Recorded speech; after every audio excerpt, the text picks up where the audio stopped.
Okey, baik. Ramai yang tanya saya, Tuan, boleh tak kalau kita nak register WhatsApp through API tapi kita nak ada WhatsApp business, WhatsApp app dekat dalam handphone kita?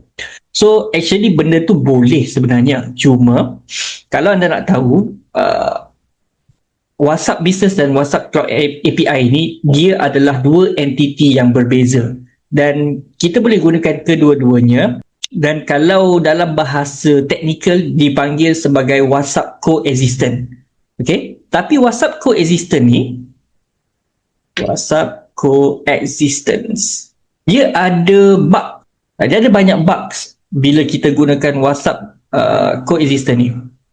So salah satunya adalah kalau kita tengok dekat sini lah, dia kata data sync corruption and registration loop errors, UI lockup on onboarding screen, ghost connected status with silent webhook. So incorrect platform classification, outbound delivery and endpoint restriction. So dia ada 5 kat sini bugs, yang mana bugs ini datang daripada Meta sendiri. So tak kisahlah anda menggunakan apa-apa jenis platform pun, bukan sekadar Seposin, semua platform ada bugs ini bila kita menggunakan WhatsApp coexistent. So that's why kalau anda tengok dekat dalam kita punya tutorial dekat channel ni, okay, channel ni saya ada berikan 4 video dekat sini, okay, ada 4 video which is anda boleh tengok cara untuk kita register tanpa menggunakan WhatsApp business ataupun coexistent ni lah. Saya kalau dalam ni cara yang saya sarankan untuk anda gunakan. Cuma dalam video yang sekarang ini adalah video penerangan kenapa tidak boleh kita, bukan tak boleh, tapi kenapa saya tak sarankan untuk anda menggunakan WhatsApp coexistent. So one of the reason adalah dia ada bugs, di mana bugs yang paling menyakitkan kita adalah di mana bila customer send message dekat chatbot, okay, dekat WhatsApp kita tu, sistem chatbot kita tak terima message tersebut, membuatkan chatbot tak reply lah kepada message customer.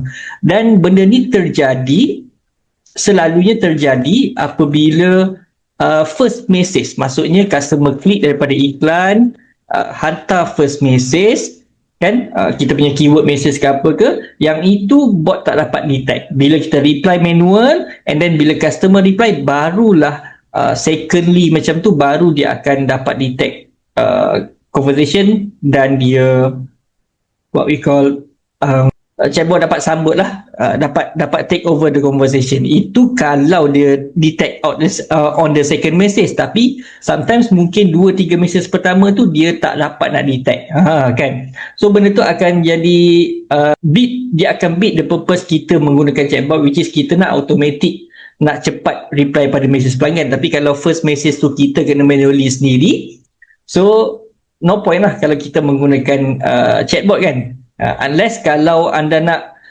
memang nak kata reply manually dulu baru nak bagi pada chatbot, itu boleh. Tapi kebanyakan orang semuanya nak chatbot sambut dulu dan mungkin baru admin take over. Itu selalulah yang saya nampak kan. Tapi kalau nak admin dulu yang respon, kemudian baru chatbot take over tu rare sikit lah case dia macam tu.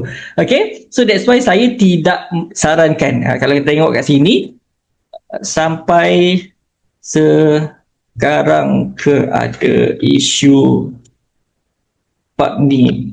Okay, so saya tanya dia, sampai sekarang ke ada isu bug ni, terutama mesej yang dihantar oleh user tak sampai kepada sistem chatbot? Ya, betul, isu bug ni masih kerap berlaku dan menjadi rungutan utama para pembangun developer di forum Meta Developer Community. So kalau kita tengok kat sini pun memang ada bugs dia lah.